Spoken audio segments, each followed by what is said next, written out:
It's Sunday. Be inspired, Brother Victor. Amen. Our theme for tonight, my dear brothers and sisters, is healing and forgiveness, which is very important for our healing physically, emotionally, and above all spiritually. Embracing the God's redemption. In a world filled with brokenness and pain, forgiveness stands as a beacon of hope, offering liberation to the wounded soul. Let us draw inspiration from the timeless wisdom of the Word of God, and the transformative power of God's love. Saan po ba nanggagaling ang pagpapatawad? Hindi po ba sa ating Panginoon? Kaya nga meron pong Word of God na patatawarin tayo kung tayo po ay nagpapatawad. Di ba? Magpatawad ka upang patawarin tayo ng Diyos Ama natin sa langit. Alam niyo po, di ba sa sisters, ang mundo po ay punong-puno ng sugat. Punong-puno ng pains, brokenness. Why? It is because of unforgiveness. Yun po yung sabi nga ni Mother Teresa, nung in-interview po siya, ano po ang napakaganda at napakahalaga na maiko-contribute po natin sa mundo? Ano po ang sagot po ni Mother Teresa? Go home and love your family. Love is forgiveness. Siguro, Sister Ems, wala namang forgiveness kung walang love eh. So, kaya nga, yun yung sabi, let us draw inspiration from the timeless wisdom of the Word of God. And Word of God is God itself. Makikita natin doon sa mga pagbabasa natin ng mga salita ng Diyos, hindi po ba unti-unti natutunaw or sabi natin, yung matigas natin puso lumalambot? Why? Because of God's love. Kaya nga, yung uunahin po natin na punto para po dito sa healing and forgiveness is God's forgiveness itself. Amen. Yung God's forgiveness po kasi, hindi natin, ang hirap po kaya magbigay kung wala ka. Amen. Di ba? It's hard to give which we do not have. Kung ikaw hindi nakatikim ng pagpapatawad, mahirap ka rin magpatawad. Punong-puno ka ng galit, punong-puno ka ng hinanakit, punong-puno ka ng inis sa mundo. And sometimes, may mga tao po, mas sa sarili niya, galit eh. Hindi ba? mapatawad. Oo, yun ang isang ano. Amen. Ano sabi sa scripture, Sister Ems? In Colossians chapter 3 verse 13 says, bear with each other and forgive one another. If any of you has a grievance against someone, forgive as the Lord forgive you. Ito yung maganda. Forgive as the Lord forgave us. You, me, tayo po. Yun yung sinasabi natin kanina na mahirap magbigay kung wala ka. Paano po tayo, di ba? Kaya nga ang hamon paano yun nasaktan ako paano yun, winasak niya ang buhay ko dahil sa kanya, nagkaganito ako Alam niyo kapatid, sa totoo lang, kung magdodwell tayo doon sa pait, sa galit, sa inis, yun yung sinasabi po natin nabubuhay sa kahapon. Di ba? If we are living with yesterday, you cannot go tomorrow. And especially, you cannot work on this day. Hindi ka maka-move on. Yeah, sa totoo lang. Ang journey po natin sa ating pong buhay, my brothers and sisters, especially po, gusto po natin maging masaya, gusto po natin maging malaya ang ating buhay. Number one is forgiveness. Kailangan mismo malinis ang ating puso and it starts from forgiveness. Just as God extend His grace and mercy to each and every one, to you, to me, to us, my brothers and sisters, we too are called to forgive others with compassion and humility. Kasi ang magpatawad, kailangan ng kababaan ng loob. Di ba? Lalo lang kung nasaktan ka. Strength, di ba? Paano ko ba i-explain? Parang lately lang yun, Brother Victor. Okay. No? I will not mention names. Na-experience, not exactly ako, siguro kay Brother Vic. Pero naobserbahan ko po yun, totoo po yun. Humility is the key to forgiveness. Yeah, kung wala kasi yan, ang hirap. Pero siyempre, pag nasaktan ka, iiyak ka kapatid Sa totoo naman iiyak ka, masasaktan ka. In Bisaya, merong pagdumot, resentment.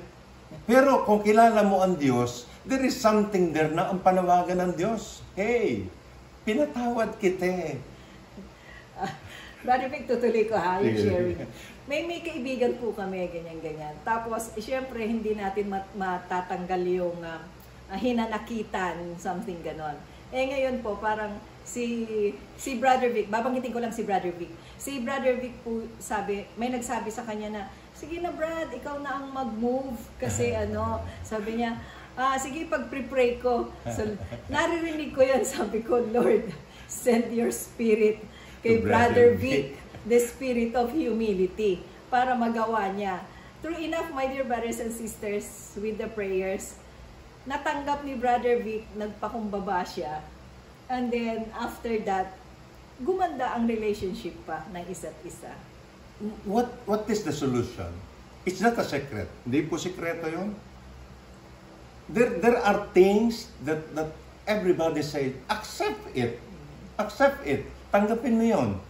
But there are things even your mouth said that you have accepted it, tinanggap mo to, but deep inside in your heart, hindi mo ma-accept it. And what is the next solution? Surrender.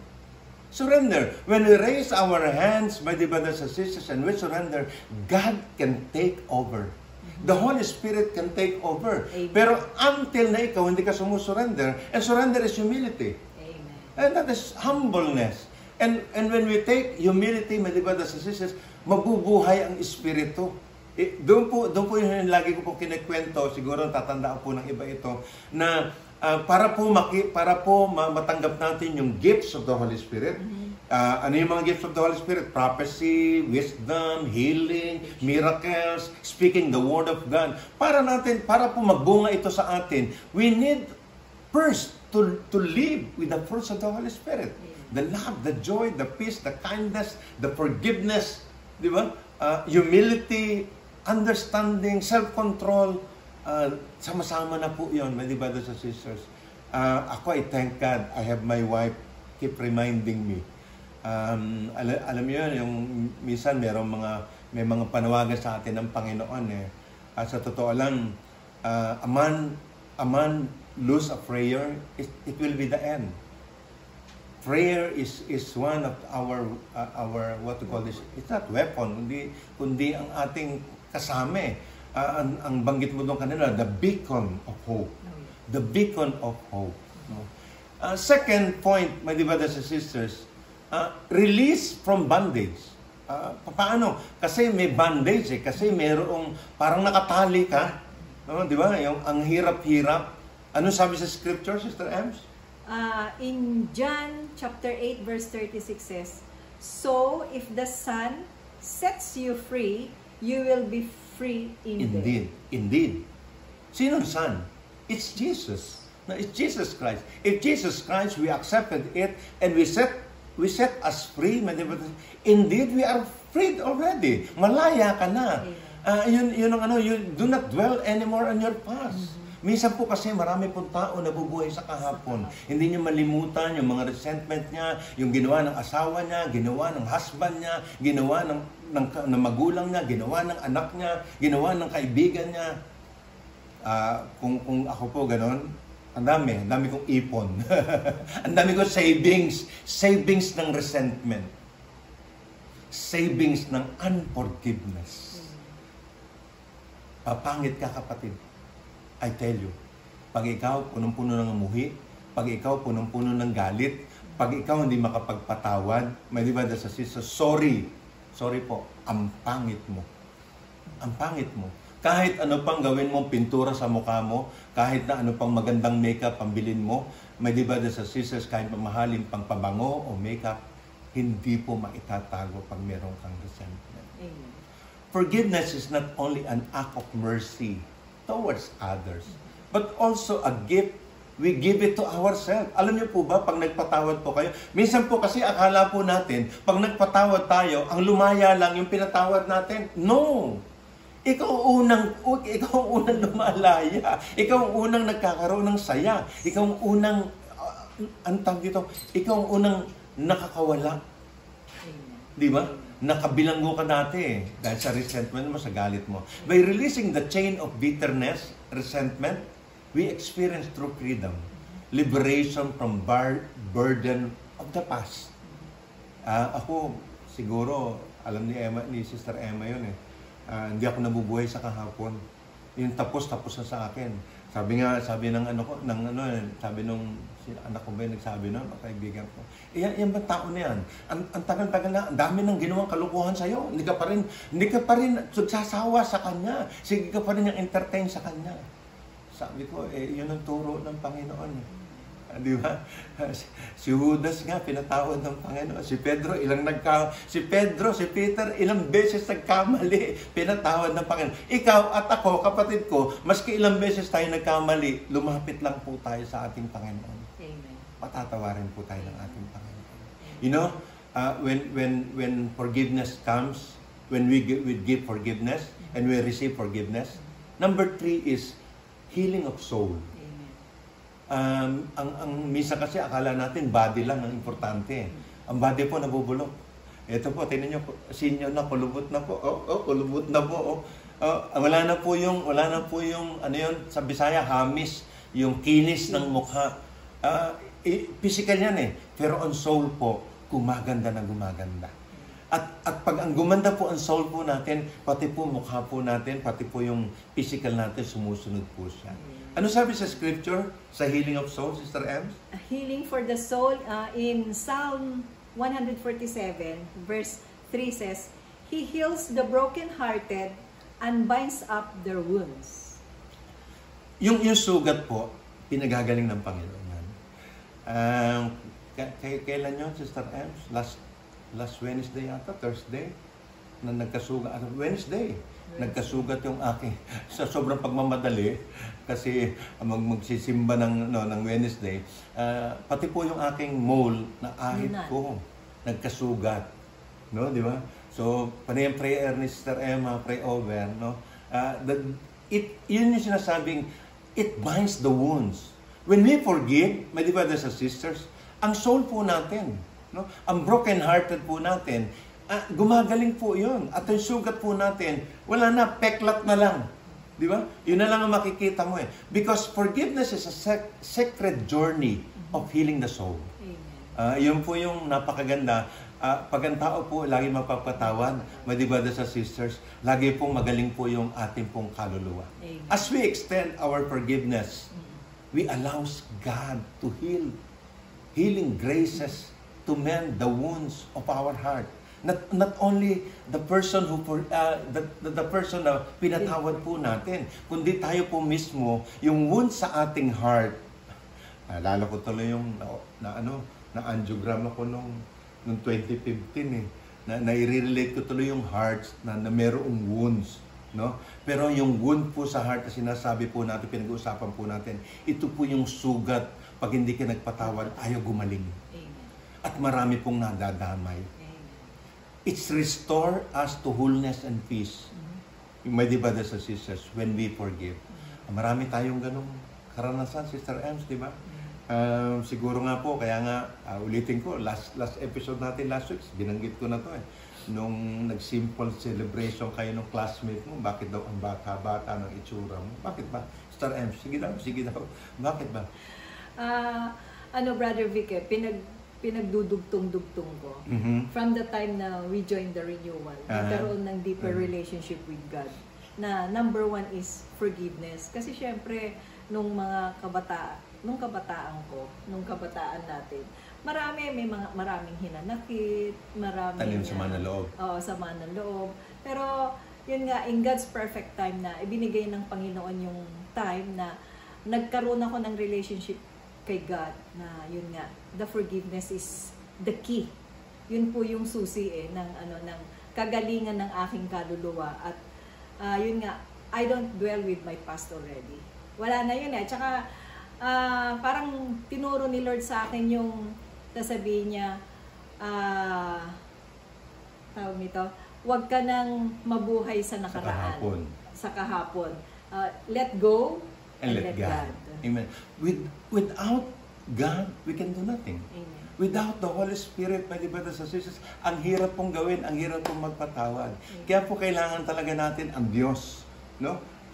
Totoo naman po yun eh. Sa totoo lang, hindi naman tayo kailangan ng Diyos eh. Kasi ang Diyos po, pag wala tayo, mananatiling Diyos. Pero pag tayo po wala ang Diyos, wala po tayong magagawa. Amen. Embracing redemption when we say redemption, ito yung sinasabi natin saklolo, no? Compassion, mercy ng ating Panginoon na through Christ, no, ang bawat isa po sa atin binago na niya. Binago na niya. Ni-redeem niya na tayo, pinatawad niya na po tayo. Yun yung sinasabing salvation na each one of us, because of Christ nailed on the cross, we are already redeemed. Redeemed. Kaya lang po, may mga bagay po sa ating buhay po na kasalukuyan kasi ang tinuro sa atin ng mundo magalit. Ang tinuro po sa atin ng mundo maging sakim. Pag inargabyado ka, patayin mo din. Anuhin mo rin. Di ba? Yun yung isang bagay na pag nagalit ka, naalala ko tuloy yung kwento ng isang pare na nagpapakumpisal. Bigla raw pong tumuktok ng malakas doon sa confessional box. Pagbukas ng pare, nagulat po yung pare kasi po yung paglabas niya, isang lalaki na duguan, may dalang malaking itak na sabi niya, bakit po kayo duguan? Naku, Father, mangumpisal po ako kasi po nakapatay po ako. Sino bang Father, yung kausap ko, yung kaibigan ko, napatay ko. Kasi dahil lang po sa pag-uusap namin, nagtalo po kami. Ha? Ano ba pinagtatalunan nyo? Sabi ng pare. Ano ba pinagtatalunan nyo? Father, sabi po niya, mayroong Diyos. Mayroong Diyos. Ako naniniwalang may Diyos. Kaya sabi ko sa kanya, walang Diyos. Ang sabi niya po, mayroong Diyos, maniwala ka, ang Diyos patatawarin ka. Sabi niya ganun, sabi niya, wala akong Diyos. Wala talagang Diyos. Ayaw mo talagang tumigil. Kaya po, Father, pinatay ko po kasi pinagpipilitan niyang may Diyos. Father, kayo ba? Naniniwala kayong may Diyos? Sabi ng pare, noon, naniniwala ako noon. Ngayon, nag-joke lang po yun. Forgiveness is divine, my brothers and sisters. Embracing redemption. Ano sabi po sa scripture, Sister Ems? Embracing the redemption, sa 2 Corinthians chapter 5, verse 17 says, "Therefore, if anyone is in Christ, the new creation has come. The old has been gone, and the new is here." Why is it the old has gone? Why is it the new has come? The new is here. Why? It is because we are redeemed. Na-redeem na po tayo eh. Kumbaga, ano yung sinasabi, pagka ikaw nagsanla, i-redeem mo eh. Totoo naman yun, so tubusin mo. Tinubos ka na ng dugo ni Kristo, kapatid. Tinubos ako, tinubos ka, tinubos po tayo. Kaya malaya ka na, pinatawad ka na. Si Kristo po ang nagdanas ng kamatayan dahil po sa kasalanan po natin na dapat po sana tayo po ang nakapako sa krus. Through forgiveness, we embrace the transformative power of redemption, my brothers and sisters. In Christ, we offer a new beginning of our life. Liberate from burdens of our past mistake. Yung tapos na yun, sinasabi ni Sister Emma, wala na, nalimutan niya na po yun. And empowered to walk through the fullness of graces of God. Ang sarap po mabuhay sa Panginoon, my brothers and sisters. 38 years, Sister Emma. We're looking forward for so many years pa na darating, na grasya, biyaya ng Panginoon dahil po sa pagpapatawad, sa pagdarasal, my brothers and sisters. Amen. As we conclude, our reflection on forgiveness is the key to healing. Susi po ito. Pagkandado po ang pintuan, kailangan po may susi. At ang susi po sa atin po, na ating kaluluwa, ay yung pong forgiveness para tayo gumaling. Amen. Let us carry for the timeless truth of the scripture of our heart. My brothers and sisters, naalala ko tuloy, Sister Ems, pag magpapapray over ka sa mga healing ministers, ang tatanong kagad sa'yo, sino pa ang hindi mo napapatawad? Sino pa ang hindi mo nahihinga ng tawad? Amen. Patawarin mo siya at bibigyan ka ng kagalingan ng ating Panginoon. Amen. May we be an agent of reconciliation and grace in this world, longing for healing and restoration. Sugutan po ang mundo. Marami pong galit. Marami pong nag-aaway. Marami pong naggegera. Bakit po hindi magkaunawaan? And may the love of God inspire and empower us to extend forgiveness to others, knowing that in doing so, we participate in the divine work of healing and redemption of God. Amen. Let us pray, brothers and sisters. In the name of the Father, and of the Son, and of the Holy Spirit. Amen. Lord, please heal and restore any broken relationship Yes, Lord. in our family. Yes. Give us the courage to seek reconciliation and peace to others, O Lord. To our wife, to our husband, to our children, to our parents, to our brothers and sisters, to our co-workers, to our friends, and help us to be a peacemaker, displaying your love and grace in all of our interaction. In Jesus' mighty name, with the power of the Holy Spirit, with the intercession of Mother Mary, amen and amen. In the name of the Father, and of the Son, and of the Holy Spirit, amen and amen.